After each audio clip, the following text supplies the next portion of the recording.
Good morning friends, so welcome to the prelims booster session. आज का पहला topic है US antitrust ruling. Topic आपके governance के लिए इंपॉर्टेंट है, इकोनॉमी के लिए भी इंपॉर्टेंट है। यूएस के डिस्ट्रिक्ट कोर्ट कोलंबिया जो है, उन्होंने अक्यूज़ किया है कि जो गूगल है वो अपनी डोमिनेंट पोजीशन का इस्तेमाल करके ऑनलाइन सर्च मार्केट को डोमिनेट कर रहा है। तो कोर्ट ने कहा है कि जो गूगल है, वो पेमेंट्स करता है जैसे कि एप्पल या फिर सैमसंग को, ताकि वो उनके स्मार्टफोन्स में वेब ब्राउज़र जो है वो बाय डिफ़ॉल्ट गूगल का ही डाले। ठीक है।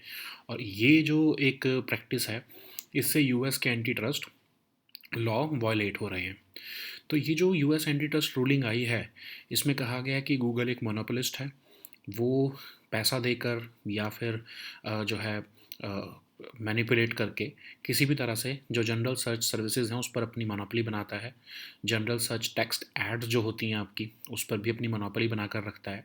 गूगल की पोजीशन जो है वो डिफ़ॉल्ट सर्च इंजन की बन चुकी है, जिसकी वजह से जो है गूगल को एक एडवांटेज रहती है अपने राइवल्स के ऊपर, क्योंकि कई लोग जो हैं वो सिंपली अपना ब्राउज़र या फिर अपना जो है सर्च इंजन चेंज नहीं करते हैं।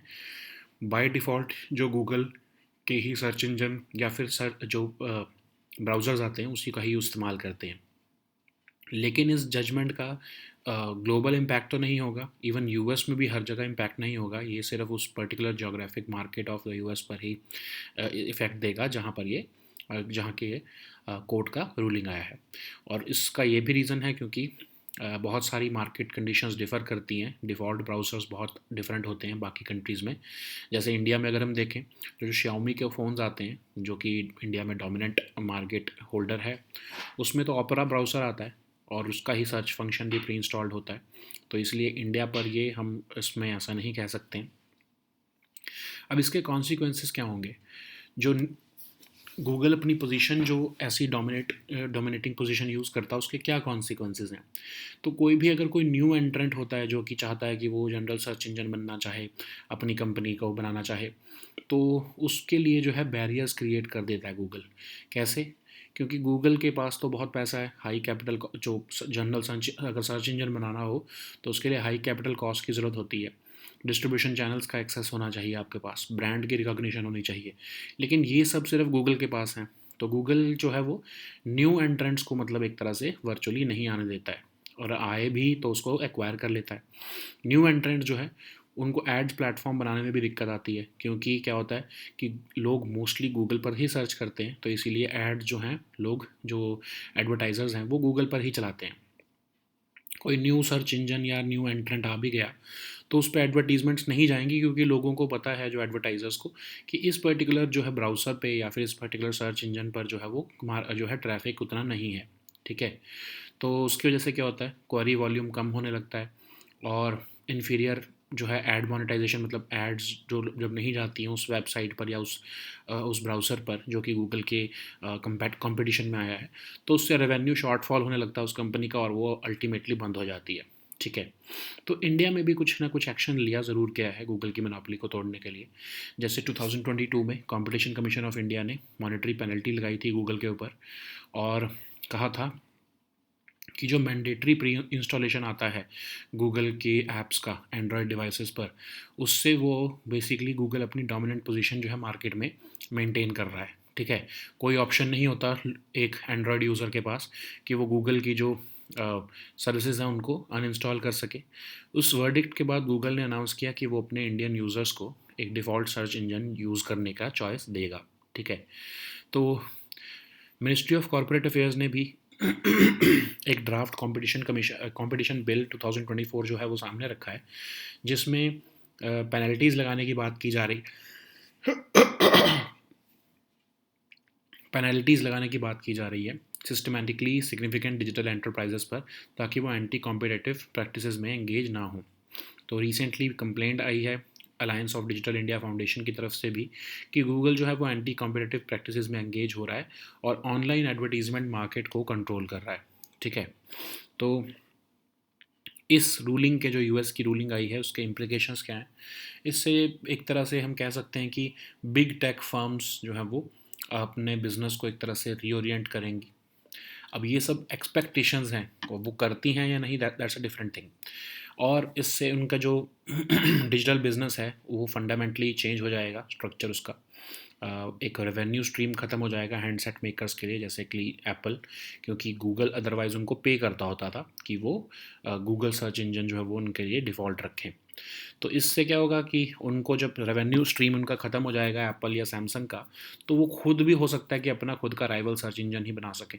ठीक है, अदरवाइज़ उनका जो रेवेन्यू आ रहा है वो रुक जाएगा। इन डील्स की टर्मिनेशन से कंज्यूमर्स को जो है हेल्प होगा कि वो सिर्फ गूगल का ही नहीं बल्कि कोई और भी जो है ब्राउज़र या फिर सर्च इंजन जो है वो अपने स्मार्टफोन्स में इंस्टॉल कर सकते हैं। तो इन चेंजेस से गूगल को भी जो है वो एक तरह से हम इंसेंटिवाइज ही कर रहे हैं, क्योंकि अदरवाइज तो जब वो कोई भी कंपनी डोमिनेंट पोजीशन या मोनोपोली पे आ जाती है तो वो अपने अपग्रेडेशन या इनोवेशन पर जो है वो खर्चा करना बंद कर देती है। तो अब जो है गूगल अपना बेटर प्रोडक्ट बनाएगा जिससे कि यूज़र प्राइवेसी के ऊपर भी फोकस रहे। तो इस रूलिंग का ह्यूज इम्पैक्ट रहेगा कई तरह के एंटी ट्रस्ट केसेस पर भी, जो कि अभी बिग टेक फर्म्स जैसे कि मेटा, अमेजोन या एप्पल पर बाकी की कंट्रीज़ में या फिर बाकी की जोग्राफीज़ में भी जो है चल रहे हैं अगे फॉर मोनोपोलिस्टिक बिजनेस प्रैक्टिसेस।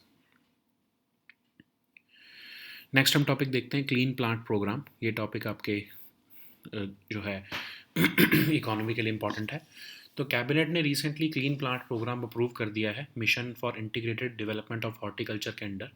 तो हॉर्टिकल्चर सेक्टर अगर हम इंडिया में देखें तो इसमें हम हॉर्टिकल्चर क्या है, producing, utilising, enhancing fruits, vegetables, spices, condiments, ये सब जो आपके होते हैं। और इंडिया जो है वो सेकंड लार्जेस्ट प्रोड्यूसर है वेजिटेबल्स और फ्रूट्स का in world after China. India की हॉर्टिकल्चर प्रोडक्शन जो है वो 352.23 मिलियन टन्स रही है और कुछ इंक्रीजेस भी देखने को मिले हैं प्रोडक्शन में। ठीक है, तो अगर हम देखें mission for integrated development of horticulture, ये एक सेंट्रली स्पॉन्सर्ड स्कीम है जो कि इम्प्लीमेंट की जा रही है holistic growth of horticulture sector के लिए। ये कवर करती है fruits, vegetables, root and tuber crops, mushrooms, spices, flowers, aromatic plants. और ये प्रोवाइड करती है टेक्निकल गाइडेंस और टेक्निकल एडवाइस और एडमिनिस्ट्रेटिव सपोर्ट भी। तो इसके ऑब्जेक्टिव्स क्या हैं? इम्प्रूव करना यील्ड और quality of horticultural crops, emphasise करती है रिड्यूस करना पोस्ट हार्वेस्ट लॉसेस को, और एनकरेज करती है अडॉप्शन ऑफ सस्टेनेबल और इको फ्रेंडली प्रैक्टिसेस। ठीक है, कैपेसिटी बिल्डिंग में भी हेल्प करती है कि ट्रेनिंग और technical support to farmers provide करना, स्ट्रेंथन करना सप्लाई चेन को। तो अगर हम देखें इस मिशन के की कंपोनेंट्स, तो national horticulture mission for north east and Himalayan states, national bamboo mission, coconut development board, central institute of horticulture, ये सब इसके की कंपोनेंट्स हैं। तो क्लीन प्लांट प्रोग्राम है क्या? इसको जो है मिनिस्ट्री ऑफ एग्रीकल्चर ने प्रपोज किया था कि क्वालिटी और प्रोडक्टिविटी ऑफ फ्रूट क्रॉप्स को बढ़ाना कंट्री में इंपॉर्टेंट है। तो खासकर उसके लिए वायरस इन्फेक्शंस जो हॉर्टिकल्चरल क्रॉप्स में होती हैं उनको एड्रेस करना ज़रूरी है। तो इसीलिए जो है ये स्कीम निकाली गई है नेशनल हॉर्टिकल्चर बोर्ड के अंडर, और इसमें 9 world class clean plant centres बनाए जाएंगे अक्रॉस द कंट्री, और एक रॉबस्ट सर्टिफिकेशन सिस्टम भी बनाया जाएगा सीड्स एक्ट के अंडर। इसके अंदर ऐसा इंफ्रास्ट्रक्चर सपोर्ट दिया जाएगा ताकि लार्ज स्केल नर्सरीज जो है वो क्लीन प्लांटिंग मटेरियल जो है वो उसको मल्टीप्लाई कर सकें। प्रोग्राम जो है वो प्रायोरिटाइज करेगा अफोर्डेबल एक्सेस भी क्लीन प्लांट मटेरियल के लिए सभी फार्मर्स के लिए। तो ये विमेन फार्मर्स के साथ भी एंगेज करेगा प्लानिंग और इम्प्लीमेंटेशन में। तो इससे बेनिफिट्स होगा फार्मर्स को, नर्सरीज़ को, कंज्यूमर्स को और एक्सपोर्ट्स को भी हम बूस्ट कर पाएंगे। ये इंडिया का जो मिशन लाइफ है और वन हेल्थ इनिशिएटिव्स हैं उसको भी अलाइन करता है। ठीक है, नेक्स्ट हम टॉपिक देखते हैं एक्सरसाइज मित्र शक्ति। टॉपिक आपके सिक्योरिटी के लिए इंपॉर्टेंट है। तो इंडियन आर्मी और श्रीलंकन आर्मी ने अपनी जॉइंट एक्सरसाइज मित्र शक्ति जो है वो किक ऑफ की है श्रीलंका के सदर्न प्रोविंस में। तो एक्सरसाइज मित्र शक्ति एक जॉइंट मिलिट्री एक्सरसाइज है इंडिया और श्रीलंकन आर्मी के बीच। 10th एडिशन है ये एक्सरसाइज का, और इसमें इंडियन आर्मी की राजपूताना राइफल्स जो है वो पार्टिसिपेट कर रहे हैं। फोकस इस एक्सरसाइज का जॉइंट ऑपरेशंस की तरफ है सेमी अर्बन इन्वायरमेंट्स में। ये कोलैबोरेशन डिज़ाइंड है कि एनहेंस की जा सके आर्मी की ability to handle contemporary security challenges like counter terrorism और अर्बन वॉरफेयर। ओके, नेक्स्ट हम टॉपिक देखते हैं Perseid meteor shower. Topic science and tech के लिए इंपॉर्टेंट है। तो परसीड मेट्योर शार जो है वो, जो कि मोस्ट अवेटेड मेट्योर शार होता है कंट्री का वर्ल्ड का, उसको वो भी रिसेंटली 11 अगस्त को पीक किया है। तो परसीड मेट्योर शार जो है वो परसिस कॉन्स्टिलेशन से आता है। ये पीक होता है मिड अगस्त में हर साल, और वन ऑफ द मोस्ट प्लेंटिफुल शार्स होते हैं इसमें, लगभग 100 मीटियोर्स हर घंटे देखने को मिलते हैं। और परसीड्स जो हैं वो स्पेशल होता है बिकॉज इससे फायर बॉल्स भी जनरेट होती हैं जो कि big burst of light and colour हैं, जो कि लॉन्गर लास्ट करती हैं then a regular shooting star. क्यों ऐसा होता है? क्योंकि फायर बॉल्स जो हैं वो larger PCs of materials of comet से आ रही होती हैं, ठीक है। तो मेटियर शार क्या है? एक ऐसा स्पेस रॉक जो कि अर्थ के एटमॉस्फेयर में एंटर करता है, और जैसे वो एंटर करता है तो एयर के साथ कांटेक्ट होने के बाद वो हॉट हो जाता है, फ्रिक्शन जनरेट करने के बाद करता है, और जो हम देखते हैं ब्राइट कलर जो उसके आसपास, वो एक्चुअली रॉक नहीं होता, वो जो उसके आसपास की हॉट एयर होती है वो हमें दिख रही होती है। मीटियोर्स जो है वो बहुत ही हाई स्पीड पर ट्रैवल करते हैं, और जब बहुत सारे जो हैं ये स्पेस रॉक्स अर्थ को टुगेदर हिट करते हैं तो हम उसको मीटियोर शार कहते हैं, ठीक है।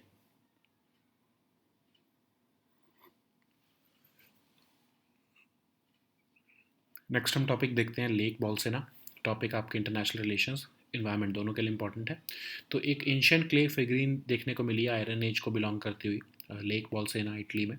तो लेक बॉल्सेना एक वॉल्केनिक लेक है, नदर्न पार्ट ऑफ इटली में पड़ती है, लार्जेस्ट वॉल्केनिक लेक है यूरोप की। एक स्ट्रेंज फिनोमिना के लिए ये जानी जाती है जिसको हम सेसा कहते हैं। इसमें क्या होता है, टाइडल लाइक मूवमेंट्स देखने को मिलती हैं लेक में। यदि यहाँ पर टू आइलैंड्स हैं, माटाना और बेसेंटिना। तो शोर्स जो हैं इस लेक के वो लगभग अनटच्ड हैं बाय नेचर, और यहाँ पर जो बॉर्डरिंग टाउन्स हैं वो कैपो डी मोंटे और बॉल्सेना है। तो वॉल्केनिक लेक क्या होती है? एक ऐसी lake of body of water जो within a volcanic crater, caldera या फिर एक वॉल्केनिक डिप्रेशन में फॉर्म होती है। ये लेक्स जो है वो डेवलप होती हैं एक वॉल्केनिक इरप्शन के बाद, और वैन जब क्रेटर या जो कैल्डरा है वो उसके पीछे जब वो एक रह जाता है पीछे और उसमें पानी भर जाता है, ठीक है। नेक्स्ट हम टॉपिक देखते हैं नीला कुरिंजी। टॉपिक आपके एनवायरनमेंट के लिए इंपॉर्टेंट है।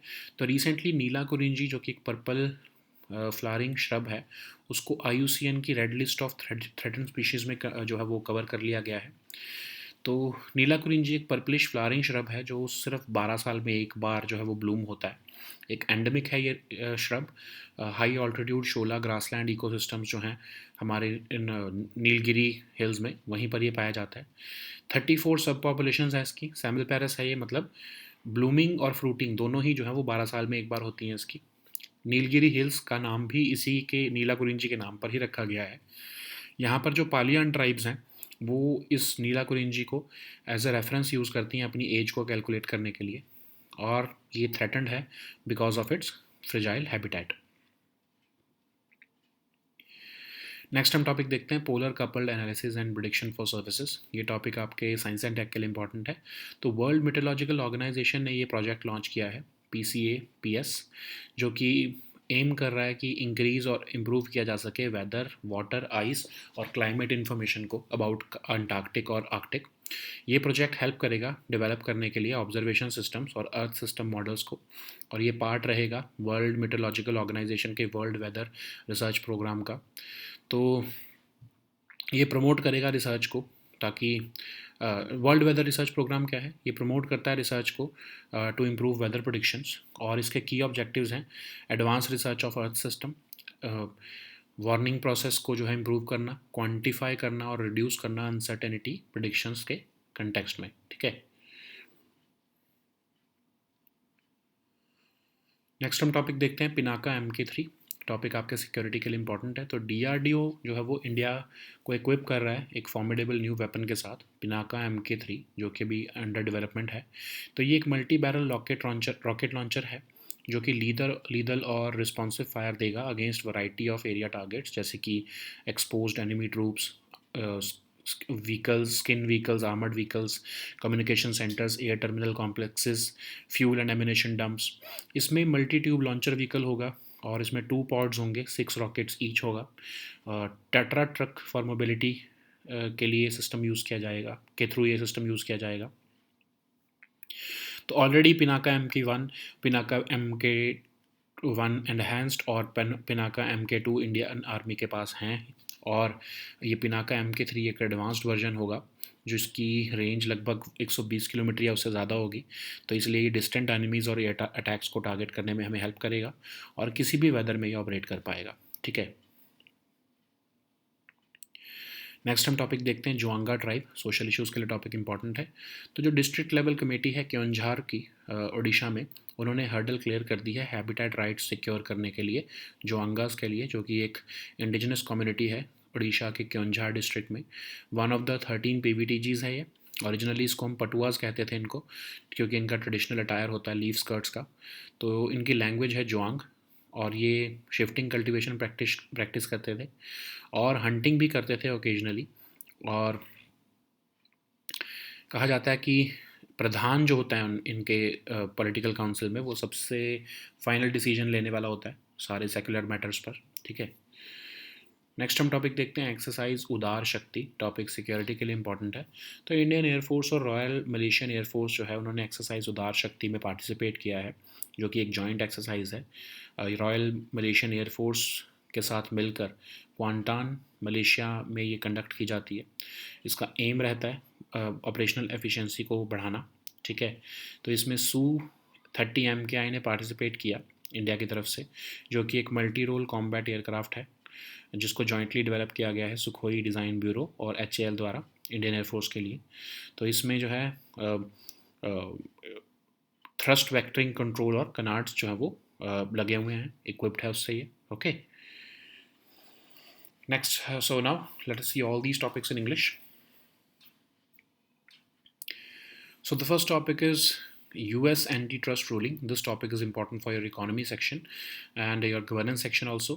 So US District Court of Columbia has accused search giant Google of using its dominant position in the online search market and using it for its monopoly.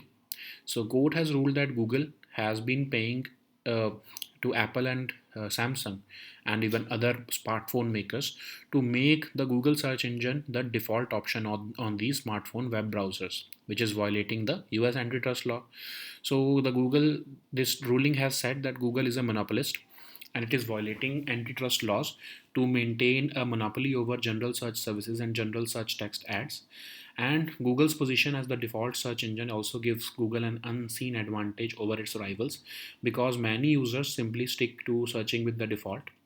This judgment, but this judgment is limiting itself to the relevant geographic market of the US, because the market conditions for default browsers in different countries could be different. Okay, like for instance, in India, we have the dominant market holder Xiaomi as the uh, as the dominant market holder of smartphones, and Xiaomi phones do not have uh, Google as the default browser.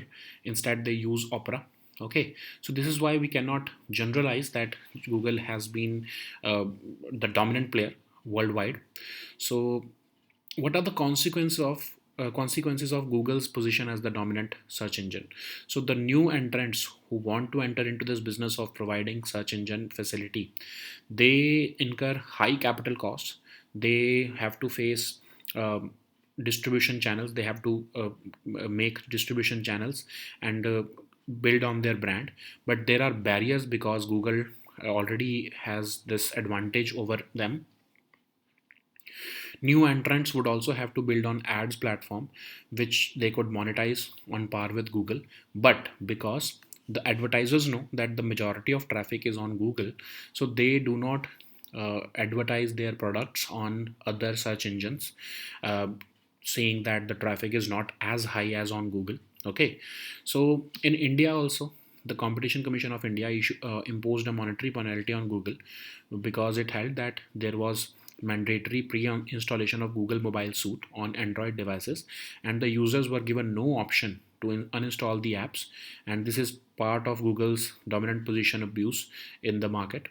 So after this verdict, Google announced that it would allow Indian users to choose a default search engine of their choice. Okay, so even these days, the draft competition bill has been drafted by the Ministry of Corporate Affairs, and this bill aims to prevent tech companies or systematically significant digital enterprises from participating in anti-competitive practices.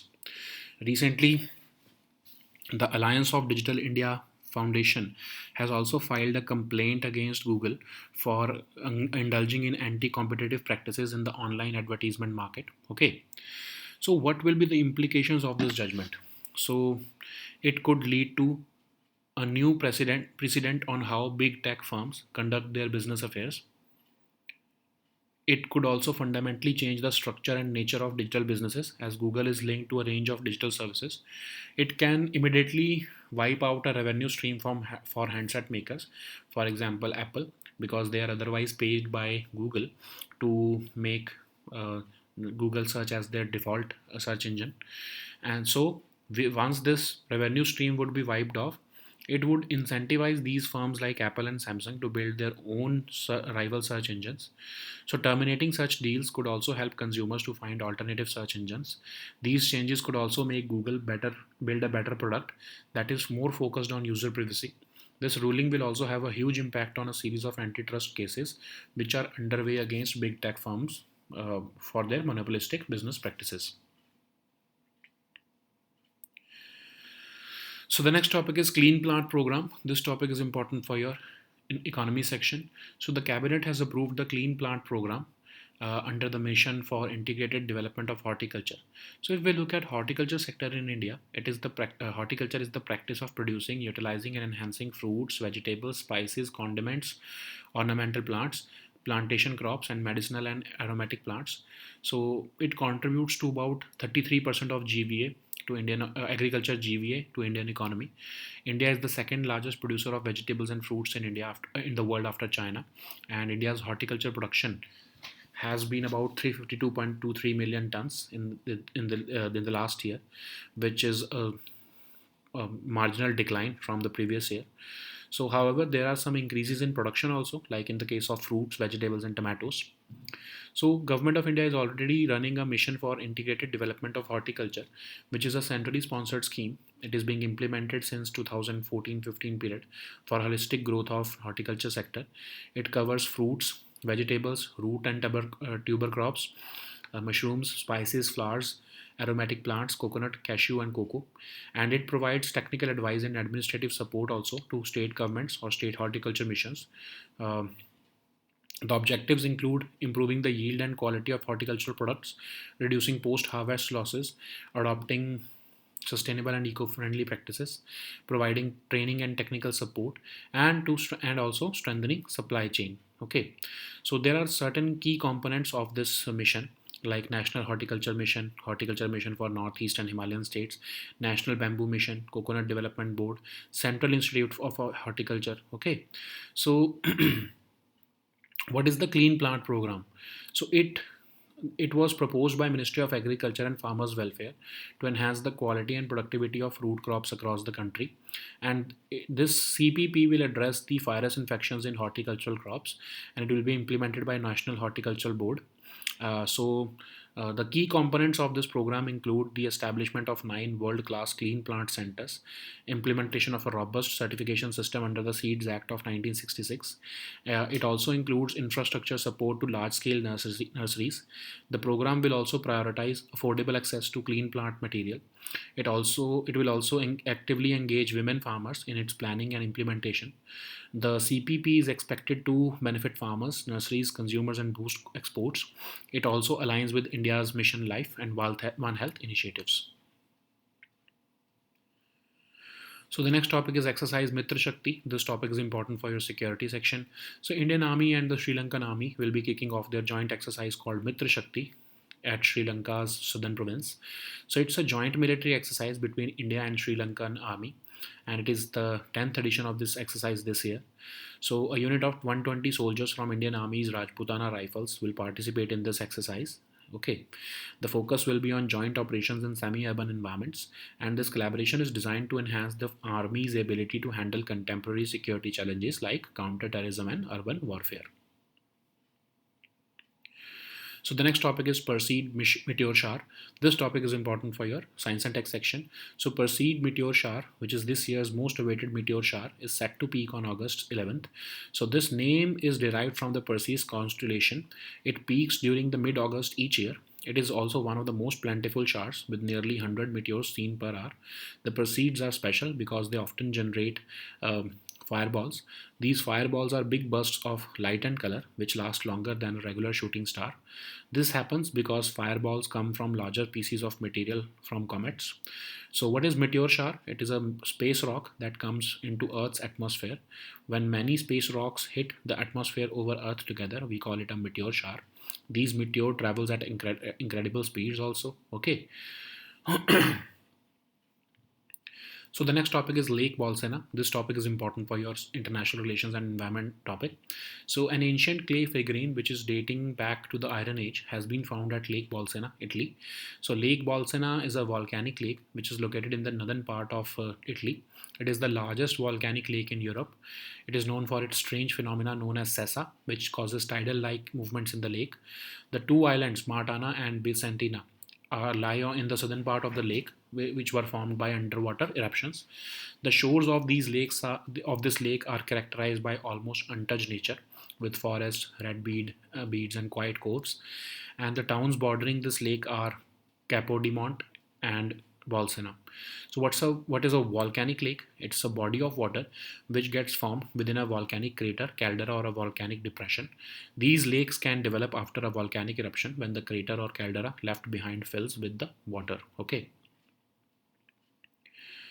So the next topic is Nila Kurinji. This topic is important for your environment section. So recently Nila Kurinji has been included on the IUCN official red list of threatened species. So it is the purplish flowering shrub which blooms once in 12 years. So it's an endemic shrub of 3-meter height which can only be seen in the high altitude Shola grassland ecosystems of 5 mountain landscapes of southwest India. The species has 34 subpopulations. They are Semilparous, which show synchronous blooming and fruiting every 12 years at the end of the life cycle. So the Nilgiri Hills got their name from the blue flowers of Nila Kurinji, and the Palyan tribes, they use it as a reference to calculate their age. So it is threatened mainly due to its fragile habitat in the montane high altitude grasslands. Okay. So the next topic is polar coupled analysis and prediction for services. This topic is important for your science and tech section. So recently, World Meteorological Organization has launched the project Polar Coupled Analysis and Prediction for Services, which aims to increase and improve weather, water, ice, and climate information about the Arctic and Antarctic. It will help develop observation systems and Earth system models and advocate for improved forecasting services. It is part of World Meteorological Organization's World Weather Research Program. It promotes research to improve weather prediction. It also advances research of the Earth system on time scale from minutes to months. It also improves the warning process to account for increasing risk and evolving nature of extreme weather impacts. It also quantifies and reduces uncertainty in predictions on time scales from minutes to months. So the next topic is Pinaka Mk3. This topic is important for your security section. So DRDO is equipping India with a formidable new weapon called the Pinaka Mk3, which is currently under development.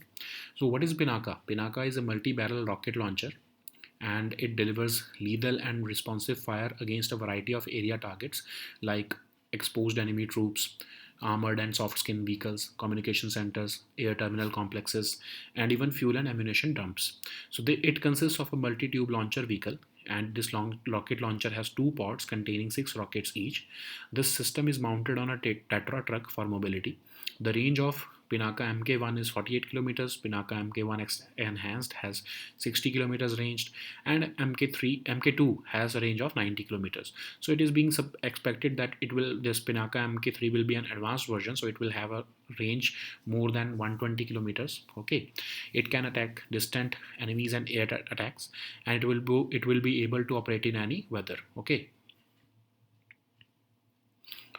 So the next topic is Joanga tribe. This topic is important for your social issues. So the district level committee of Keonjhar in Odisha has cleared the hurdle for habitat rights under the Forest Rights Act for the Joanga community, which is a particularly vulnerable tribal group.